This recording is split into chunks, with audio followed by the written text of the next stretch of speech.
साथियों, आप सभी का स्वागत है इंस्पायर्ड स्टडी यूट्यूब चैनल पर। साथियों, आपको इस कहानी से बहुत बड़ी सीख मिलने वाली है जो कि आपके जीवन में बहुत ही फायदेमंद रहेगी।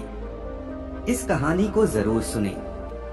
साथियों, कहानी सुनने से पहले इस चैनल को सब्सक्राइब अवश्य कर दें। दोस्तों, बहुत समय पहले की बात है। एक गांव में एक ब्राह्मण अपनी पत्नी और बच्चों के साथ रहता था। उसकी जिंदगी बेहद खुशहाल थी। उसके पास भगवान का दिया सब कुछ था। सुंदर सुशील पत्नी, होशियार बच्चे, खेत जमीन, पैसे, सब कुछ था। उसकी जमीन भी बेहद उपजाऊ थी जिसमें वो जो चाहे फसल उगा सकता था।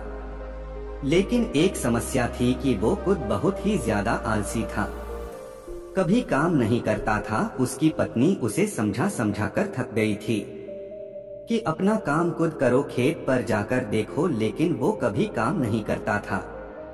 वो कहता था, मैं कभी काम नहीं करूंगा। उसकी पत्नी उसके आलस्य से बेहद परेशान रहती थी, लेकिन वो चाहकर भी कुछ नहीं कर पाती थी। एक दिन एक साधु ब्राह्मण के घर आया और ब्राह्मण ने उसका खूब आदर सत्कार किया। खुश होकर सम्मान पूर्वक उसकी सेवा की। साधु ब्राह्मण की सेवा से बेहद प्रसन्न हुआ और खुश होकर साधु ने कहा कि मैं तुम्हारे सम्मान व आदर से बेहद खुश हूँ। तुम कोई वरदान मांगो। ब्राह्मण को तो मुहमांगी मुराद मिल गई। उसने कहा, बाबा, कोई ऐसा वरदान दो कि मुझे खुद कभी कोई काम न करना पड़े। आप मुझे कोई ऐसा आदमी दे दो जो मेरे सारे काम कर दिया करे। बाबा ने कहा, ठीक है, ऐसा ही होगा, लेकिन ध्यान रहे तुम्हारे पास इतना काम होना चाहिए कि तुम उसे हमेशा व्यस्त रख सको। यह कहकर बाबा चले गए और एक बड़ा सा राक्षसनुमा जिन प्रकट हुआ। वो कहने लगा, मालिक, मुझे कोई काम दो, मुझे काम चाहिए। ब्राह्मण उसे देखकर पहले तो थोड़ा डर गया और सोचने लगा। तभी जिन्न बोला, जल्दी काम दो वरना मैं तुम्हें खा जाऊंगा। ब्राह्मण ने कहा, जाओ और जाकर खेत में पानी डालो। यह सुनकर जिन्न तुरंत गायब हो गया और ब्राह्मण ने राहत की सांस ली और अपनी पत्नी से पानी मांगकर पीने लगा। लेकिन जिन्न कुछ ही देर में वापस आ गया और बोला, सारा काम हो गया, अब और काम दो। ब्राह्मण घबरा गया और बोला कि अब तुम आराम करो, बाकी काम कल करना। जिन्न बोला, नहीं, मुझे काम चाहिए वरना मैं तुम्हें खा जाऊंगा। ब्राह्मण सोचने लगा और बोला, तो जाकर खेत जोत लो, इसमें तुम्हें पूरी रात लग जाएगी। इतनी बात सुनकर जिन्न तुरंत गायब हो गया। आलसी ब्राह्मण सोचने लगा कि मैं तो बड़ा चतुर हूँ। वो अब खाना खाने बैठ गया। वो अपनी पत्नी से बोला, अब मुझे कोई काम नहीं करना पड़ेगा, अब तो जिंदगी भर का आराम हो गया।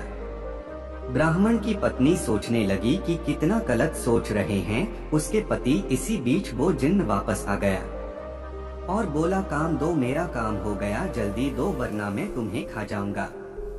ब्राह्मण सोचने लगा कि अब तो उसके पास कोई काम नहीं बचा, अब क्या होगा।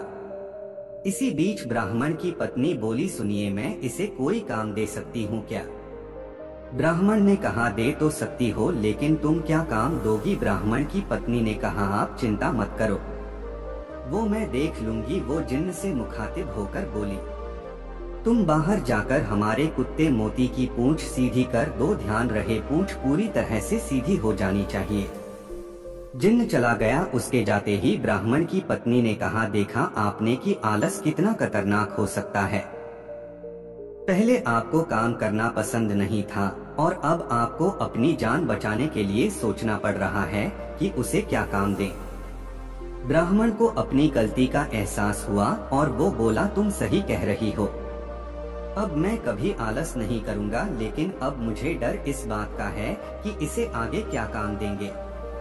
यह मोती की पूंछ सीधी करके आता ही होगा। मुझे बहुत डर लग रहा है, हमारी जान पर बन आई, अब तो यह हमें मार डालेगा। ब्राह्मण की पत्नी हंसने लगी और बोली, डरने की बात नहीं, चिंता मत करो, वो कभी भी मोती की पूंछ सीधी नहीं कर पाएगा। वहाँ जिन्न लाख कोशिशों के बाद भी मोती की पूंछ सीधी नहीं कर पाया। पूंछ छोड़ने के बाद फिर टेढ़ी हो जाती थी। रात भर वो यही करता रहा। ब्राह्मण की पत्नी ने कहा, अब आप मुझसे वादा करो कि कभी आलस नहीं करोगे और अपना काम खुद करोगे। ब्राह्मण ने पत्नी से वादा किया और दोनों चैन से सो गए। अगली सुबह ब्राह्मण खेत जाने के लिए घर से निकला तो देखा जिन्न मोती की पूंछ ही सीधी कर रहा था। उसने जिन्न को छेड़ते हुए पूछा, क्या हुआ, अब तक काम पूरा नहीं हुआ क्या? जल्दी करो, मेरे पास तुम्हारे लिए और भी काम है। जिन्न बोला, मालिक मैं जल्द ही यह काम पूरा कर लूंगा।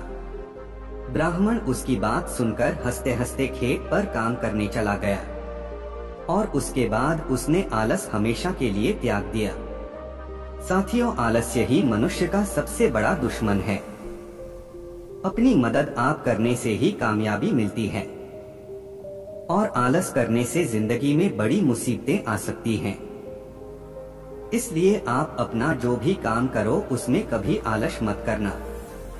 साथियों, यह कहानी आपको कैसी लगी कमेंट करके जरूर बताना और यदि आपने अभी तक चैनल को सब्सक्राइब नहीं किया है तो पहले इस चैनल को सब्सक्राइब अवश्य कर ले। धन्यवाद।